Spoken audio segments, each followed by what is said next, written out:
Okay, so we're gonna be quick in this video. I'll just show you how to animate your static ads the best way possible with Playtor. If you want this exact template, you can find it in the description down below inside of our free community, where we have even more templates and videos and guides on how to create a content, creatives, visuals, and so on and so forth. So let's start.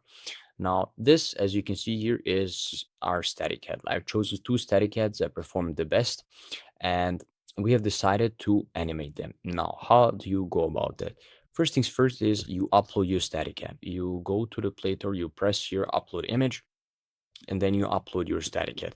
After you have done that, the next thing you want to have is a prompt. You obviously say, I want to animate the static head where this woman actually hits the tennis ball. Now, this prompt itself is very vague and it's not really that detailed. What you want to do is you want to create another node where you go right click, generate text, you press on this orange creative assistant link that will open up this window on the left side. And then you go here and then you just decide what you actually want to choose. These are some of our agents that we have here. In our case, I used Kling 3.0 cinematic prompter. You press on it, you connect this node with it, and you connect this image with it as well. As you can see, but it didn't work. Let's try it again. This is what you do, and then you press on run.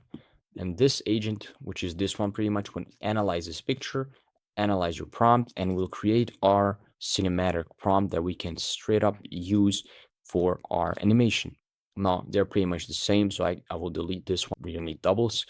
And then after you have created that, all you have to do is you just connect your prompt that you got from the cinematic prompter with your image inside of Kling, and you can choose the duration.